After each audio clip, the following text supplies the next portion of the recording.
Welcome to Static Whisper Stories, where the familiar sometimes shifts just enough to feel wrong. Tonight's story follows a neighborhood that slowly changes while everyone insists. Nothing ever did.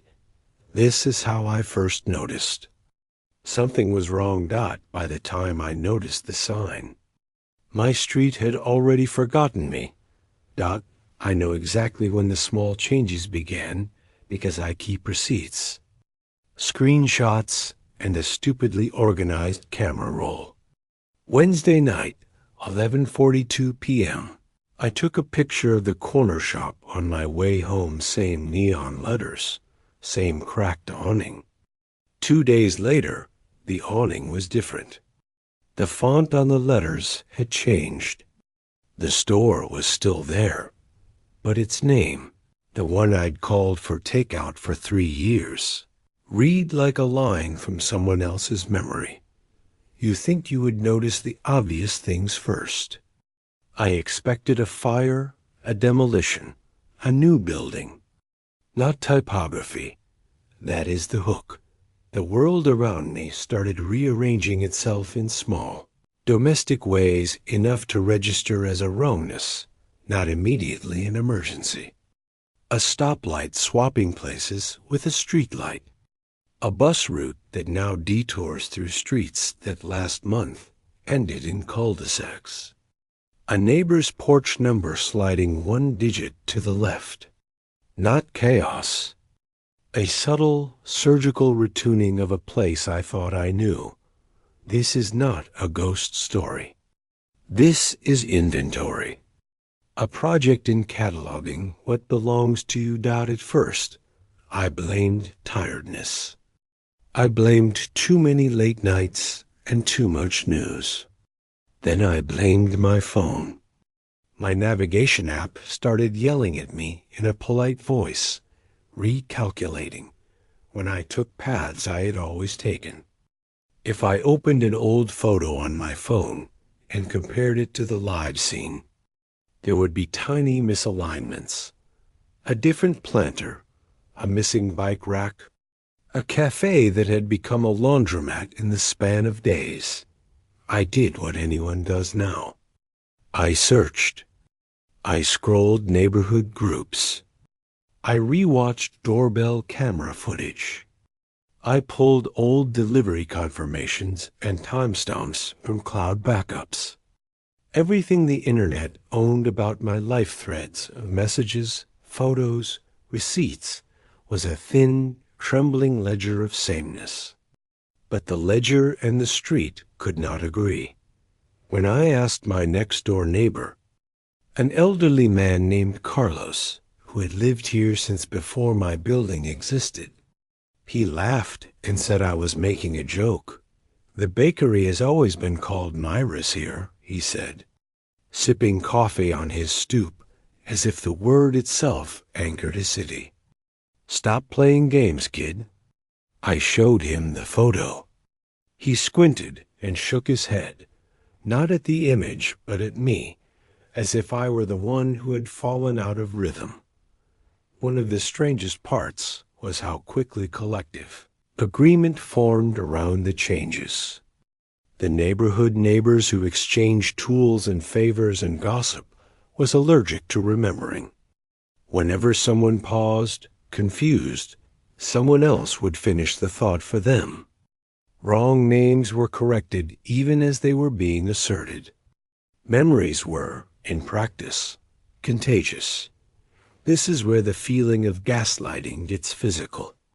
Not an individual trying to convince you you're wrong, but a whole system, social, digital, municipal, that accomplishes the same effect by simply refusing to keep the same ledger you keep. It is tempting to make a villain of technology. The first weeks I racked my brain for an explanation. A mapping algorithm update, an augmented reality ad campaign, a municipal rebranding project. I called the city planning office and was put on hold for an hour, and then given a transcript of a previous call that never happened. We updated store indexes last month, they told me. Check the public record. The public record showed a scanned document with official stamps and a timeline. The timeline had, I asked for the raw footage. Cameras, we discovered, were helpful until they were not. Some feeds showed what I remembered. Other feeds, watching from different angles, showed a slightly different layout. Even the security footage developed what felt like a narrative preference. Footage from our building's west camera showed a mural that did not exist in footage taken from the lamppost across the street. Two truths. Two photographs. Both times stamped dot at night. The differences feel louder. A street lamp that once hummed gently now thudded like a beating heart. The hum is a promise you can rely on. The beat is a claim. You start to map comfort to sound. When sound changes, so does the architecture of your day. The first escalation, the first real point of terror, didn't come from a vanishing house or a stranger in my yard. It came from an app notification. My phone is, like most phones, a catalog of permissions and grudges. It knows my calendar, my shopping habits, my route to work. One morning, a push notification popped up. Neighborhood update. Storefront name changes complete. Please verify local landmarks. I clicked the link and was led to a community portal where I was asked to confirm whether Myra's Bakery had always been Myra's Bakery. There were options. Yes always, no renamed, not sure. I clicked not sure out of spite. I typed a message. This is wrong. The awning used to be blue. My message appeared, then collapsed into a thread of comments for accounts with sensible avatars and friendly language. We refreshed the district names to match the new zoning, one person said. Everyone agrees it's better, another chimed in. The thread's tone was certain, welcoming, slightly paternal. There was no malice, only an overwhelming, administrative kindness. I started to check things I had never suspected I would check. Street view archives, municipal data dumps, a friend's travel photos. Each source was a set of pixels that wanted to be read in a particular way. The internet, I realized, had become an editor, not a mirror. Where there is editing, there is motive. I tried to imagine why. Was this a corporate experiment, an urban human interface test, tracking how people respond to micro changes? A wave of developers rewriting place tokens to standardize delivery routes? Or something more distributed, a social protocol update that nudged people toward new names, new routines, and in doing so smoothed out friction for unknown forces? I began to keep a log, photos, receipts, notes. I labeled each item with a time and a certainty score.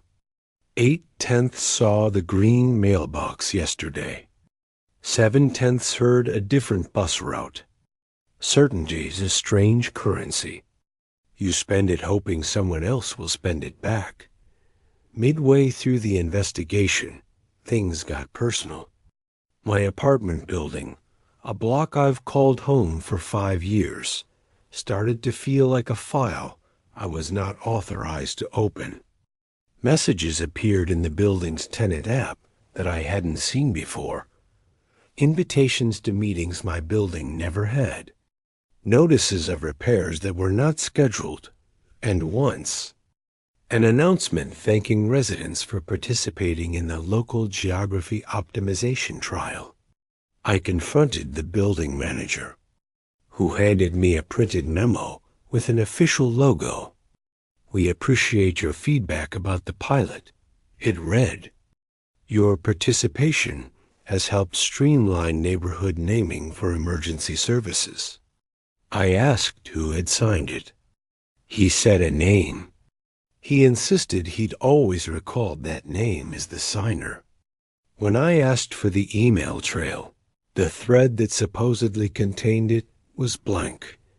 The narrative kept folding back on itself. People I thought I knew seemed to be new versions of themselves. New habits, new stories, memories of breakfasts we never had. An old friend told me, with the kind of intimacy that felt rehearsed, that we had gone to high school together.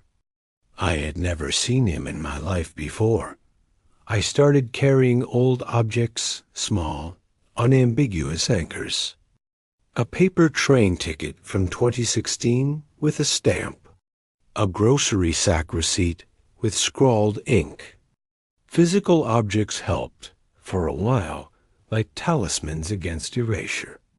But even objects are negotiable in a world that keeps archives. Digital scans of my keepsakes existed on other people's servers and could be annotated, mislabeled, or time-shifted. There is a human cruelty in the way a city reclaims you, not by tearing down your house, but by rearranging the language you use to describe it. Language shapes memory. Language directs attention. Replace the words, and you can replace the thing. I reached a point where I no longer trusted being alone. I started to test reality in small ways, leaving a chair on the stoop to see if it would be there when I came back, writing notes in chalk on the sidewalk and photographing them. Some of my tests worked. Some didn't. A chalk note vanished as if swept, while the same spot's CCTV recorded a gust of wind that never happened. The community's response was, predictably, polite surveillance.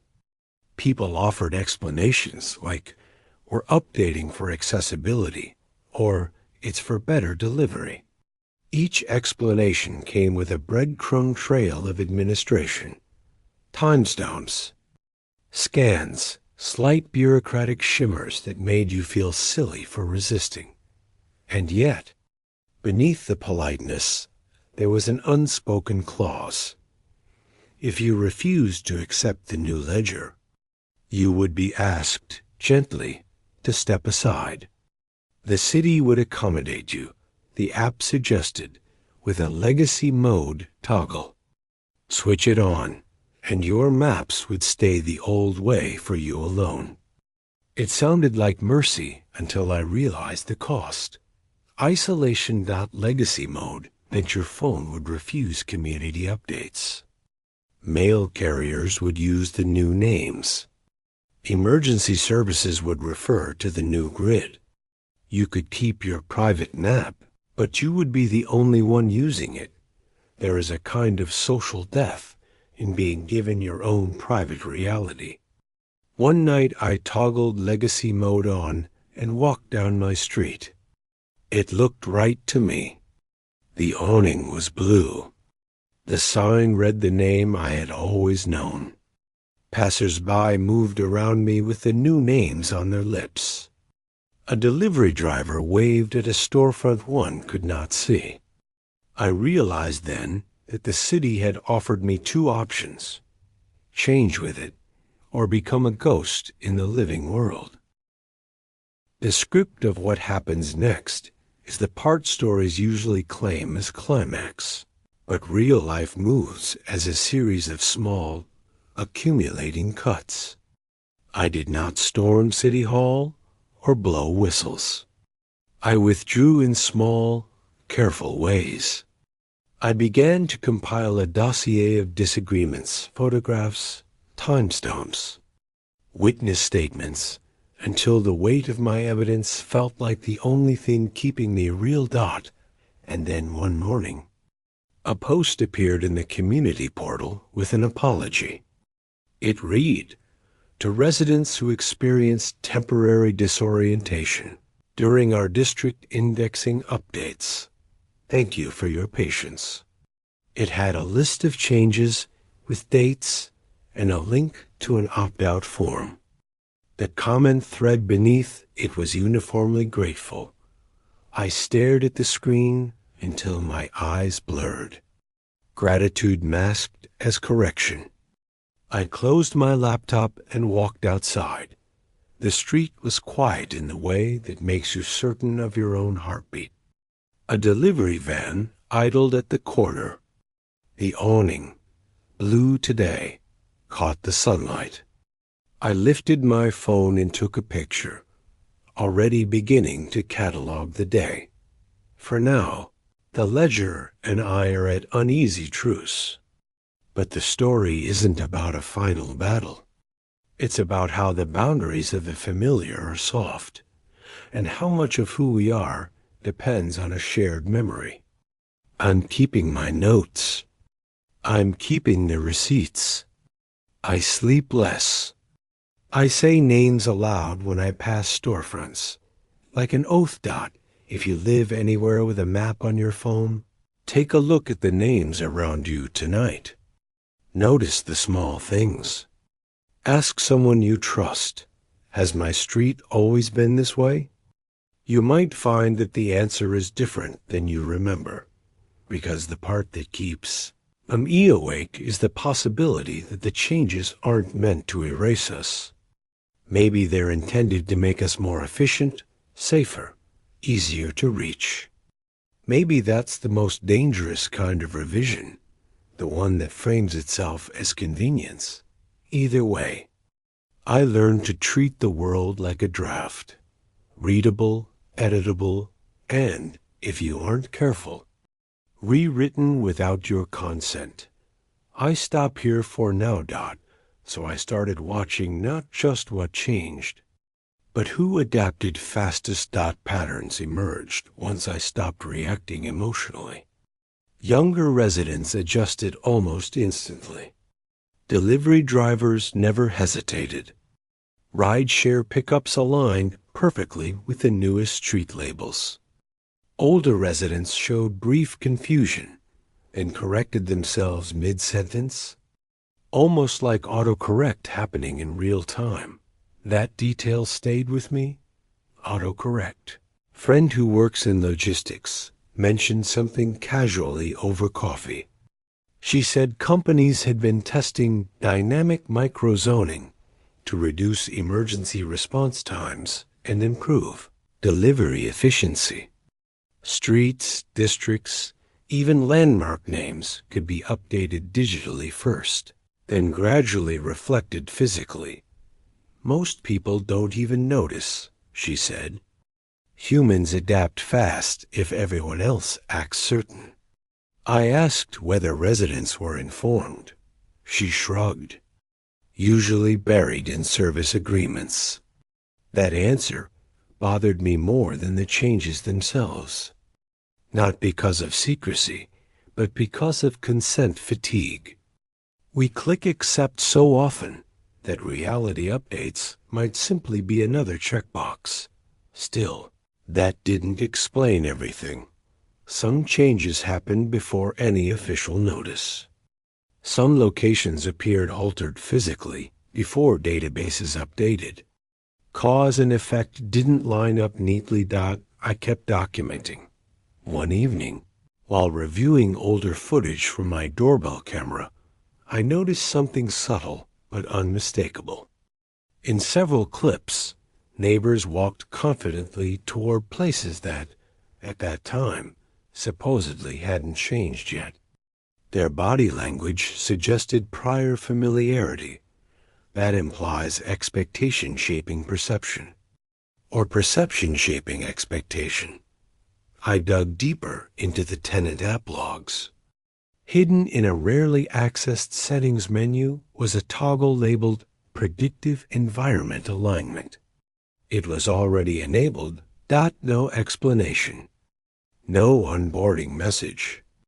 Just active. After some searching, I found a developer forum discussing similar pilots. The idea sounded simple. Use aggregated behavioral data navigation patterns, purchase history, commute timing to predict how neighborhoods should evolve. Then gradually align both digital mapping and physical infrastructure to those predictions. Optimization by anticipation. Cities shaped not by planners alone, but by predictive models trained on our routines. It sounded efficient, almost benevolent, until you consider what happens when prediction becomes prescription. If the system expects a bakery at a corner, eventually a bakery appears there. If traffic patterns suggest a street functions better one block over, signage shifts, routes follow, memory adjusts. People rarely question convenience.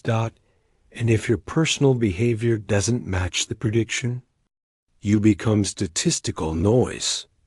Legacy mode suddenly made sense. Not mercy. Segmentation. Keep dissenters operational without letting them interfere with the smoother collective model. That realization brought a strange calm. Fear thrives in mystery. Mechanism, even unsettling mechanism, is easier to face, but there was still one piece missing. Timing. Why did some changes precede any official rollout? The answer arrived unexpectedly. A citywide notification popped up late one night.